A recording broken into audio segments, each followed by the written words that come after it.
The Nathan, Nat and Shaun podcast.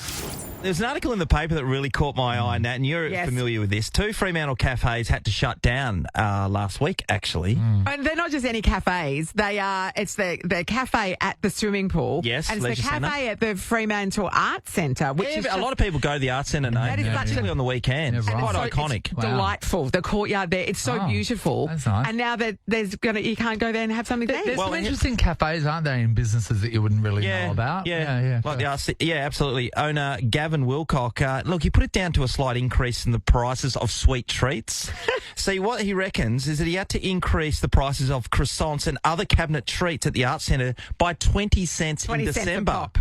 Yeah, and people complained And so people much. went off their head. And 20 cents. he said he knew that he was going to have to raise the price of coffee because, of course, the cost of coffee's gone up, and by at least 50 cents. And he went, people complain so much about a 20-cent extra on their croissant that I don't want to have to put up with You know it. what? I'm out. And closed like that. It wasn't like we're closing at the end of the month. Yeah. It was we won't be here tomorrow. It's I amazing, feel for isn't it? these businesses because as a consumer, it's come on, it's going up 20 cents. You know Yes, what I mean? 20 Yeah. yeah. And I know everyone's got their limit, but at the moment, you've got to realise a lot of these businesses have been absorbing those costs for a while to try and put this off. So when it's a 20-cent increase, that's not enough. And there was so much whinging that he went, So no, much I can't even whinging, face yeah. it. enough. But did it take it over? You know, when people like everything was like $3.99, so it wasn't $4. Did it take it over a mental price It must have. threshold? I think a lot of us have got a mental price threshold. Yeah, because there's definitely. this bakery in the city that I've been telling you about, and Yeah. I absolutely love it. And I won't say their name right now because it's about the price, but this amazing custard filled croissant, right, on Uber Eats was $6.50, and I was like, oh my god, that's amazing because these croissants are like usually $9. Then literally over a weekend, now they're $8.50. Yeah, so And then, now from that $2, even though I can afford it, I'm not buying one. yeah, it's a mental block straight Not away. buying it. Yeah. Scotoma, They is that the right word, hadn't Nat? even been there that long either because a year ago I was doing water walking at the pool because I hurt my knee. I was recovering from that, remember? Yeah. And there was no kiosk there. That cafe hadn't opened yet. Was And so Dame Judi Dench really We're shocked totally- too? That was in the phone I, next year? I made a lot of friends with old ladies Aren't with they- new knees, Nathan. Aren't old ladies lovely? I had a friend at Danny Green's gym. She used to be on the exercise bike. I love old ladies. They're great. Sean, have you got any in your life? No. We digress. Okay. But 20 cents, we're talking about just tipping you over the edge. You were just talking 20 about the 20 cents. custard pastry, but there's sometimes you go, no, that's it. I've So had 20 enough. cents It's has tipped me tipped over it. the edge. It's tipped the customers over the edge, but the poor business owners, they've been tipped over the edge by one too many people whinging about Complaining. He it. said they were all grumpy and I can't deal with it anymore. you know what, It's though? Wants to quote be with unquote. happy people. It happens in relationships too. You know what I mean? Because things build up, things build up, Yeah. build up, Yes. and it could literally be. Yeah. He ate your twin pole. And are we Yeah, really that's it. breaking Yeah, up because I wouldn't pick up my towel? Yeah. Like, no, it's Literally- everything before that. And people hang on that excuse, but it's the build up to Yes. that. But I love that excuse. She left me because I ate her twin pole. I met a guy when I was It doing sounds like radio a around euphemism, Australia doesn't it? that his wife, his girlfriend, stabbed him in the back with her high heel because he brought a cornetto, what is it, the drumstick? Cornetto? A cornetto back to, because she was pregnant, a cornetto back home, and then when she opened it, the cone was broken, and she got that enraged. Well, that's his fault. So See?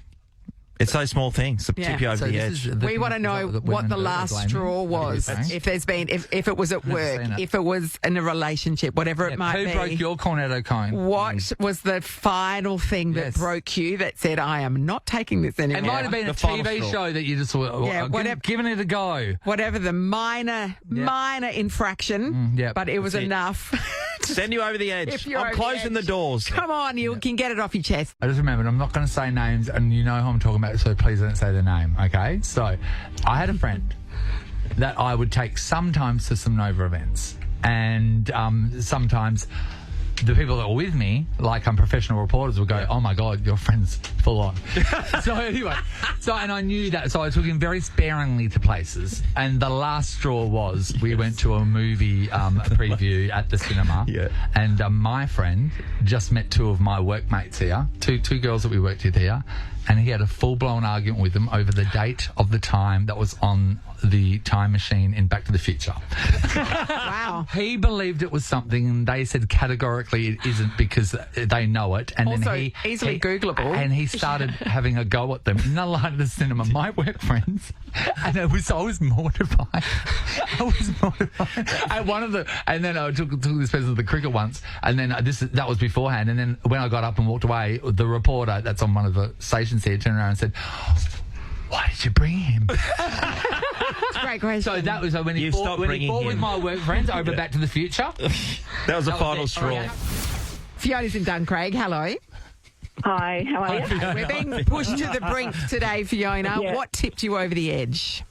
Well, back in the day when I was a packet a day smoker, Yeah. when cigarettes hit $2, I thought that's $2? it. I'm not spending For a packet? $14. Yeah, I'm not spending $14 a week on cigarettes. No way. How much are they now? What's a Like packet 50, now? Like 70 or something, aren't they? Yeah, probably. Yeah, I think so. What were your flavour back then? There was Winnie Green. Green. So is that the environmental ones? or Alpine. Oh, or, so you if I was- like the minty flavours, is that right? Yeah. Yeah. But, sometimes it was Winnie Blue. So, yeah, that was on a hard night. Yeah, a good bogan. Fee, was that was the end of your smoking from then? Yeah, packet a day. I did sort of do casual sort of going out cigarettes, but then I Yeah. thought, nah, Yeah. it's a bit You too know what? expensive. $2 a packet. A packet of 20 cigarettes in Australia now? Yes. $40. So $2 from $40. Oh my God! Yeah. $2 that's the price of the mum's jeans that got at that time on sale. Pair of You jeans can't or a smoke pair of them though, packet of Nathan. darts? Thank you, Fiona. Alison's in Seville Grove. Hello. Hi. Hi, Ali. Alison. Okay. What pushed you over the edge? My children attend a Catholic primary school, and the school decided to go cashless for the canteen. Yeah. So you have to place the order by 8:30 for them to get their order. Okay. Yeah. And then you have to pay a 28-cent charge per child for their orders. Why? Why? I assume because it's through a Processing. third party. Yeah. Yeah. But still, if I want to purchase a $2 ice cream for my daughter for lunch, Yeah. I have to then pay 30 cents on top. I'm Yes. sorry. Whatever's happening in that transaction is not 30 cents worth of No. labour or whatever. Well, oh, exactly. I don't know. No, But even like saying the credit card processing that. fees aren't that expensive. Like, do you know what No, I mean? on percentage No. basis, they're not. No. No, so if that, you know what? Some people might say 28 So- cents is petty, but it's not the 28 cents. It's the idea behind that 28 cents, I think. I So, agree. Think about Alison, that. is that it? Your kids no longer getting food from the canteen? Packed lunches only? No, not at all. Like, they still get their ice cream here and there.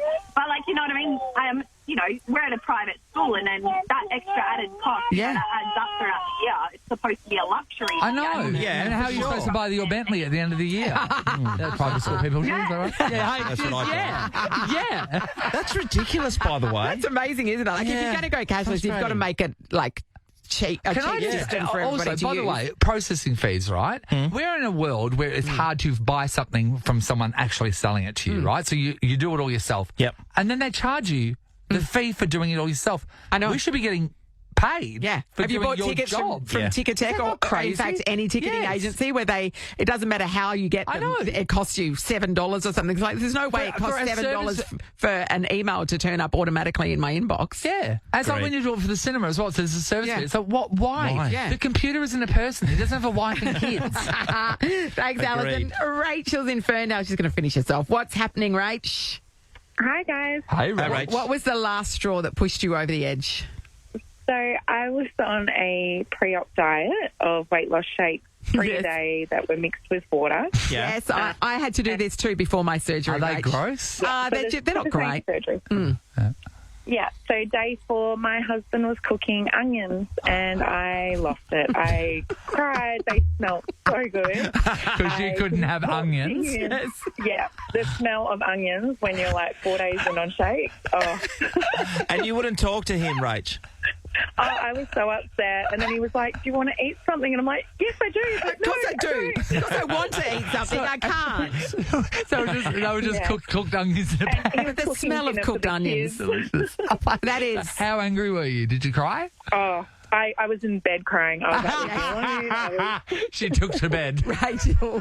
yeah, I had to get away from him. Did he put The garlic smell. in with them as well? Because that smell, that's the pinnacle. That smell is just heaven. Too good. He was starting a red sauce, so he always sent us the garlic, and I was just like, oh my God, I was an absolute wreck. Yeah. Oh, my God, I love it. And then she called the police on him. Yeah, then you had to move out for the rest of. How long did you have to do it for ahead of the surgery? Was it 3 weeks? It was 2 weeks. Yeah, mine was 3. So how do you when reckon I did you? went? So did you have a serving of onions at the end?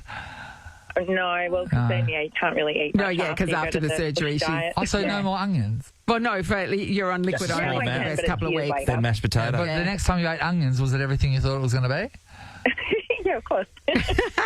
Sean, you know what? Well, I could only have like a mouthful. Yeah, that's There are right. girls out there that One want tiny like spoonful of diamonds and onions. tiaras and the brand new things, and there's some girls that just want some cooked We need more onions. Rachels. Give Need Rachel more her Rachels. onions. This is the Nathan, Nat and Sean podcast.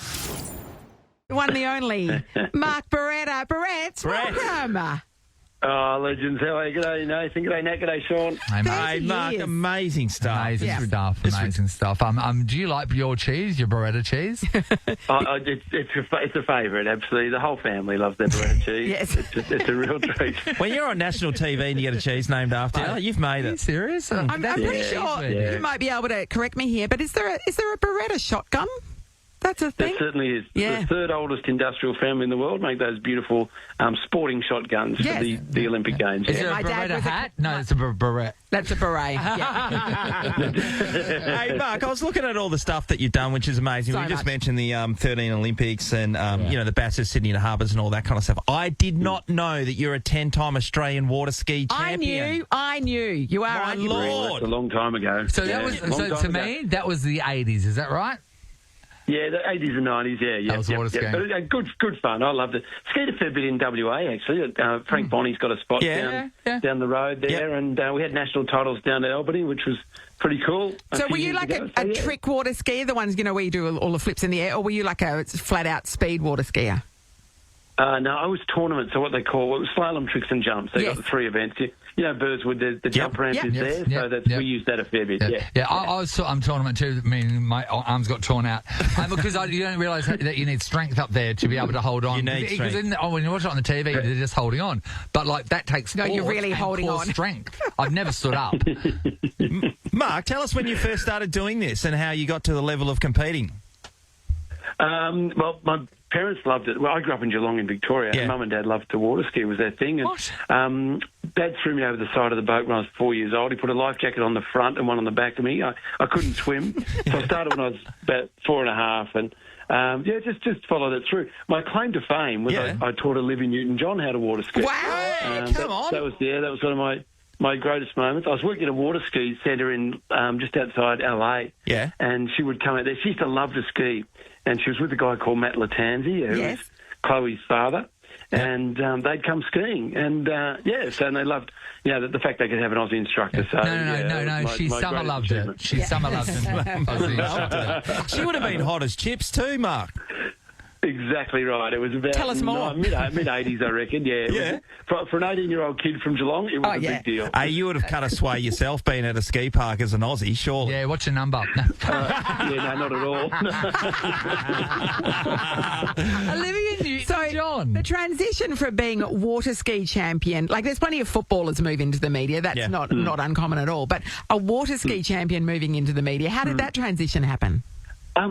Remarkably straightforward. So there's a big event in Melbourne called Moomba. Yes. And there's a big water ski tournament called the Moomba Masters. Yep, know it. And so I'd competed in that for about 8 years. And then as I started to really just die in the arse, basically, as a skier, I wanted to do commentary. I just loved the idea of sports commentary. And, I love watching sports. So I approached Seven and said, listen, I'd love to have a crack at this. And I did a bit of that. And then I started off at Channel 10 doing the basketball. Yeah. And Eddie Maguire, a young fella called Eddie Maguire, who I was working with at Triple M at the time, Eddie took me to Channel 10, and eventually a job came up at Channel 7, and I went there in 95 and been there ever since. So, I don't know if you know, Eddie Maguire actually went on to some quite successful, if you don't know. He went on to be really successful, and I'm still working in sport. But this is so weird. So imagine nowadays, right? Yes. A water skier Yes. contacts a channel, a TV network, and says, I want to be a sports reporter, and they say yes. It's not going to happen. But he's gone from commentating stuff like Moomba and the water skiing to basketball. Yeah, No, but it doesn't matter. It doesn't matter. No, take it back to the very origin. Hello, Channel 7. Hi, can I have a job? What do you do? I'm a water skier. The end. Yeah, but he started off commentating water skiing, so you can see that fits. No, it doesn't but matter. making the crossover to basketball, did you know anything about basketball other than watching basketball?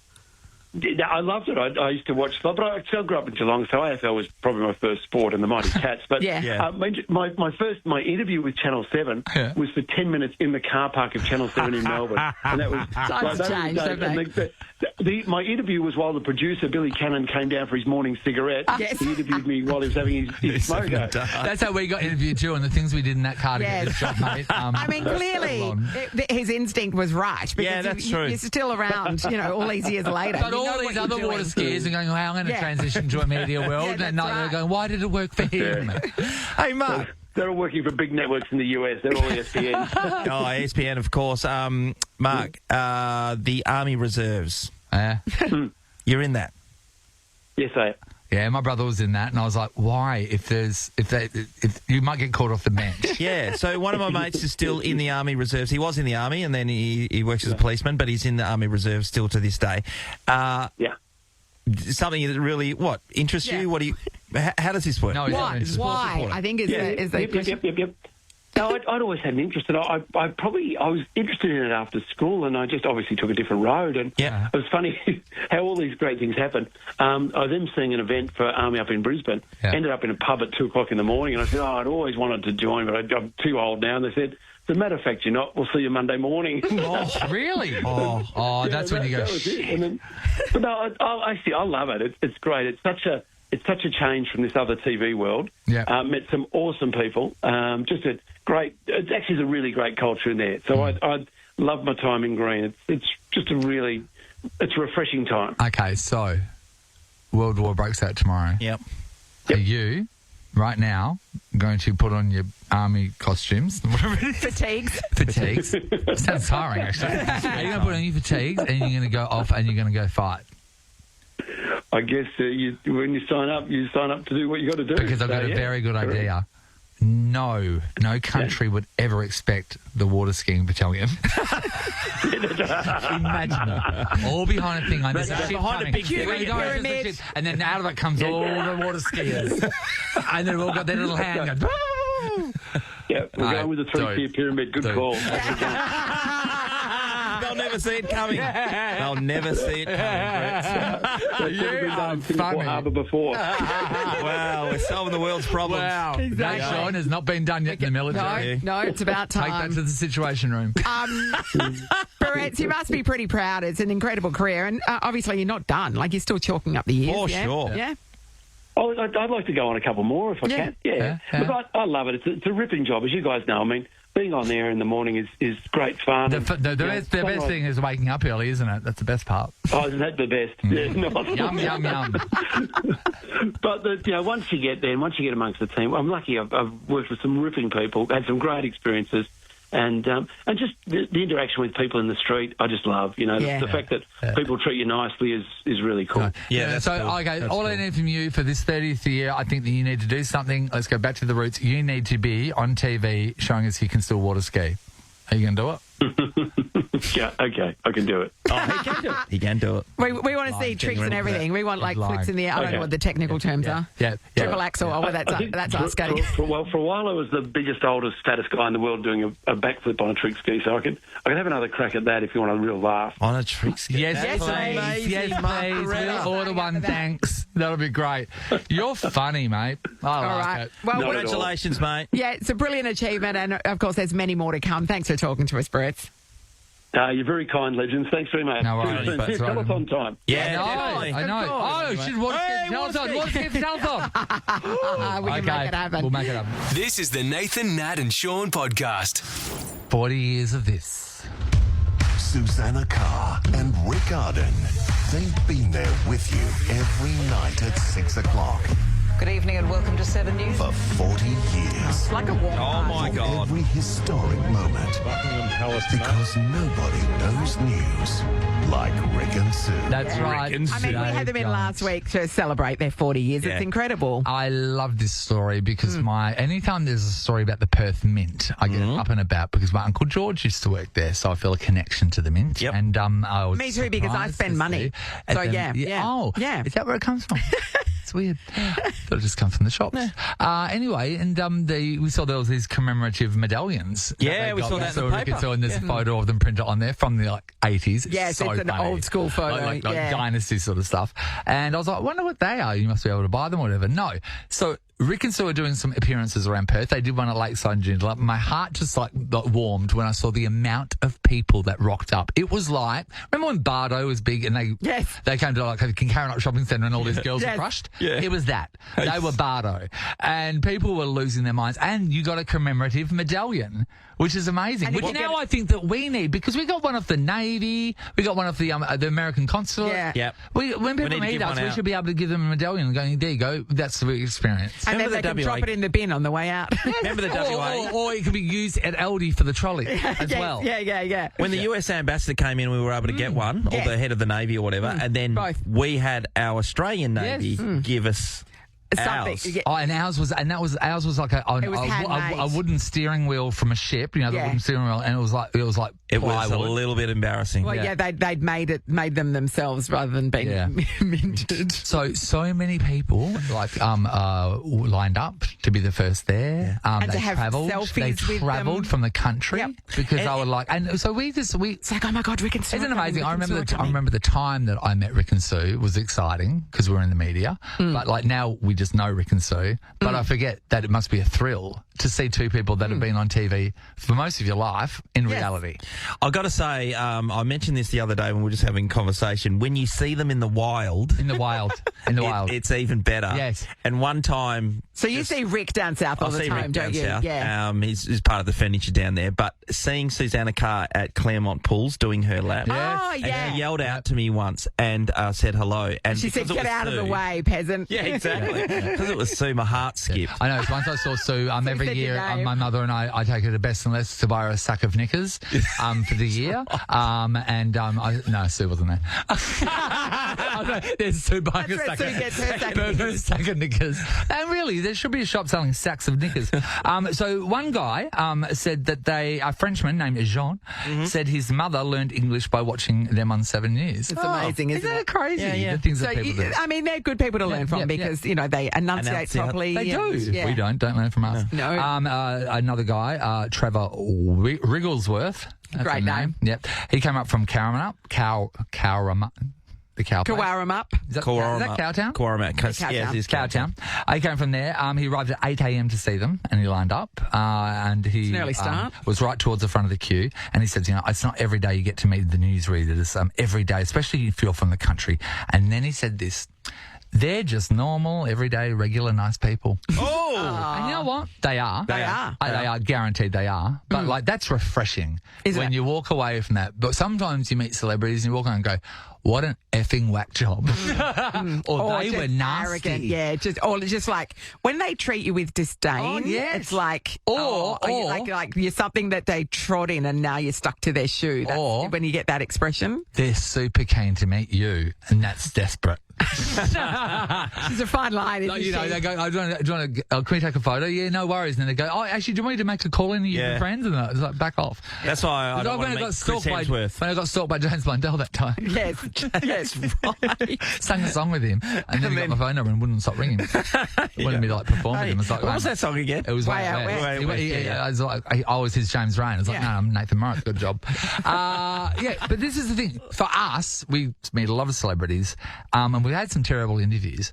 But Nick Giannopoulos, if you don't know him, back in the day, there was Wog Boy. Yeah, Wog's out of work. There was a lot of just Wog TV shows. Yeah, there was. Everyone legend to that. In. And that was the time that he came in here, and he was strange from the beginning because we thought, oh yeah, he'll be an all right guy. And he's walked in, and he hasn't even really looked at Natalie and I, and he sat down because this was back before you were born, Sean. So he sat down, and Nat, didn't he? His head just went down. He put his head down, He put his head down like this, and he's like made no eye contact with anybody. And then so we just And it was a pre-record, so it was after the show. Yeah, and that's when we're Craig was still here. Yeah. And we're like, well, let's just bang this out. So and we just started talking to asked him a question. And the movie was Wannabes, which was terrible. It's pile a of terrible crap. movie. So you're peddling your rubbish, so be up and about. Yeah. So arms down on the desk, head down, talking to us. So we start talking to him doing the interview. Then probably halfway through, he puts his up and goes, "What, are we doing this? Are we doing the interview?" Have we? Well, why don't you ask me this during the interview? What do you mean? What? We are doing And the so interview. rude. So we never did this because we're so nice here to everyone. Everyone says that. We wrapped it up and we just basically let it be known that we weren't very happy. And then he was walked out, and anyway, it was so great. Every day after the show back then, we used to go up to Jess's to get a pie. So Our bodies were temples. We've gone to Jess's, walked past the corner. Natalie, what was happening? The publicist he'd hired a Perth publicist who we actually know quite well now, and she was tearing strips off him. That's gold. About how he was so disrespectful, And, so Sean, rude, and that, yeah. The joy in our strides as we were walking to get a Ned Kelly. Ned So Kelly. gratifying It's always Ned, wasn't it? to know that Good morning, Glory. it was him and not us. So, look, we love it when celebrities are nice, but we want to hear about that time when you met somebody and they weren't nice to you. Oh, maybe it's not nice. It's like weird. Weird. Right? Yeah. So people meet Sue and they say, oh, my God, they're just like normal, nice, everyday people. And you thought maybe these people were going to be like that. And they were not. So anything at all. Maybe they followed you home. Hi, Peter. Hello. How are you Hey, guys? Pete, who did you meet? What happened? Okay, so it was the world famous cricketer Viv Richards. Oh, yeah. It was after a game at the MCG in the early 80s. I was about 13, and it was West Indies versus Pakistan, so there was like 3 people there. Yes. Anyway, we went up and asked him for his autograph, and he refused. And I let him know that I wasn't very happy, and there was about 3 other kids behind me, and my friend, who were also trying to get his autograph, told them that he was an arsehole and he wouldn't sign autographs. Yes. He wasn't very happy with me, and he chased me out of the MCG. He chased you? Chased out of the MCG by Viv Richards. Peter. Yeah. He wanted to kill me. Sean, how good was he when he was in the runs? Is he quick? He didn't have to run much. He hit him so hard. Honking them over the fence. Oh, right, so you want to run because he hits them so hard. Absolutely. He had a bat in his hand. You'd be out of there. So wait, What a great story, Pete, how though. far did he chase you for? At least 25, 50 metres I had to get out, and then I hid. That's so funny. Then he hit. Yeah. See, back in the day, you get away with that. Oh, yeah, back in you're the a day. sporting star and Back go, in I'm the not day, taking this. Celebrities ran after children, your children, and they hit them, and you went, well done. Exactly. And that's And you what's didn't wrong with the ever world, find out Dave. why. But I mean, That's what's getting wrong hit with by the Viv Richards. That's why you have kids that think they're cats. I know. That's right. Thanks, Pete. That's a Where it all cracker. started. Matt's in Tapping. Hello. Hey, good morning. Hey, Matt. Hey, who did you meet and they weren't nice or they weren't normal? What happened? Well, they weren't really nice. So last year, me and my wife went to Broome last year in July. Yeah. And then we're at Divers Tavern in Cable Beach. Yeah. And anyway, I'm ordering a drink, and I looked to my right, and it was Chris Judd. Yeah. Out of all places. Yeah. And I said, oh, hey, how you going? You look like Chris Judd. And he goes, oh, I used to be a long time ago. And I thought, oh, maybe it's not. So I went and sat back down. Did that lie work on you, you idiot? Yeah. So I went and sat back down. I was telling my wife, I was like, I swear that's Chris Judd. I swear. And anyway, she goes, I just go and ask him. And so anyway, I asked him for a photo. And he goes, oh, no, not right now. It's not like he was eating or anything. I said, oh, that's pretty bloody rude. But anyway, so when we were about to leave, I said, man, like, you're one of my idols. Like, let me have a photo. And he goes, oh, do you want to have a photo with Andrew Ambley as well? He was with Andrew Ambley. I said, yeah, go on. So, but it took a while to get a photo, but Yeah, no, you know what? Look, I like that he batted you away twice. For me And he personally, still kept going. when you are eating and stuff like that, it can be annoying. Yeah. But you know what? If someone likes you enough to come up and say that to you, I feel the least you can do, and I'm not talking about Chapel Roan and Taylor Swift, because we get this in dribs and drabs, but the nice thing you can do is have a positive experience with them, because they like you, because, you know, them liking you means you're employed. And also, it's just quicker to do it, because otherwise, like, Matt went back to him 3 times. If you do it, go, yeah, no worries, mate, photo, bang, out, then you've done it. You're not getting bothered further. How was the photo? Everyone else was taking photos of him. Oh, yes. Okay, right. How was the... So you got the photo, yes? How was the photo? Yeah, no, it was really good, yeah. Yeah, I had to piss him off, walk up and go, oh, my God, you're Rebecca Judd's husband. I didn't see Rebecca Judd, so he must have been on a boys' trip or something. No, she was that came up buying plate. Yeah. Weren't you there for Chase the Ace on a Friday, Matt? Can't remember, to be honest. But, so that means yes. The joy gets packed. Yeah, it does. Thanks, Matt. Susanna, hello. Hey, how you going? Hey, Susanna. Famous name in WA, Susanna. I know, right? So I know this isn't the segment that you're doing at the moment, but this is just a really lovely story. No. We are open for lovely stories, and there can't be a bad one about Susanna. Yeah, no, exactly. So I'm 51 now, so this is when I was in high school, so this is like 35 years ago or something. We did something for English, and you had to pick a news reporter that you admired. And so obviously you're going Anne Conti or Alison Fan. Yeah, exactly. So I've just gone, Susanna Carr, like the same name, you know, but so we had to write a letter, because obviously we didn't have mobile phones or emails or anything back then. Yeah. So I had to write a letter and send it off by the post to Channel 7. Yeah. There would have been bubble writing, wouldn't there? Bubble writing in that? Yeah, of course. Yeah, definitely. Yeah, definitely. And then a couple of weeks later, I was at home and the phone rang, and so I answered the phone. And same thing, we didn't even have like phones that you could walk around with. No. Kids, if you're listening, there was a rope that attached your phone, and you could only go like a little while away. You had to have all your conversations in the kitchen in front of the family. Every time. No. You used to go into the bathroom and then close the bathroom door so nobody could hear you. Remember they had the super long cord? They were rich, obviously. Keep going, anyway, and so I've answered the phone, and this lady goes, is that Susanna? And I said, yes, it is. And she said, it's Susanna Carr here. And I said, no, it's not. And she goes, yes, it is.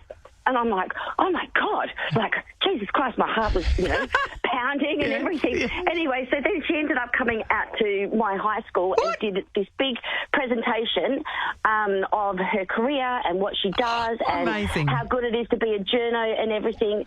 And we lived in Pickering Brook, which is a little tiny country town up in the hills. Yeah. And so I went to school in Les Murdy. So it was like a massive deal that this big celebrity... Oh, my God, of course. And it's seen as your celebrity friend because it was because of you. How did she get your number, Susanna? All Susannas have their numbers. Nathan's have their numbers. No, because I had to write her a letter, so I put my phone number down in the letter. Yeah. And then years later, she doesn't even know this, but then years later, where I actually work now, we do fresh flowers for IGAs, and I would see her all the time having a coffee in Swanbourne at this little cafe, and I so many times wanted to go and say, hey, do you remember when you rang me? But obviously... You know what? She would love that, You should do that, because she would love that. She would love that. And you know what? She's going to listen to this too. Yeah, so anyway, so she might remember that she did that, but she definitely made a little girl feel pretty popular. Susanna's sticking together. You're a gang. Nice. It's a great story. I thought you were going to end it, and then she king hit me. Yeah, that's happened. I would love to hear that. Then she swept the leg. Yeah. Okay. Well, it's funny too, because like my kids are never going to experience anything like that. So it's kind of like a, it was like a big deal that, even now she's still, such an inspiration to everybody. But back then when she was only new, really. No, but your kids can go down. I probably put her on the map, really. Yeah, you did. It was you. I know, we get to hug her all the time. Nathan, Nat and Sean is a Nova podcast. For more great comedy shows like this, head to novapodcasts.com.au. Nova.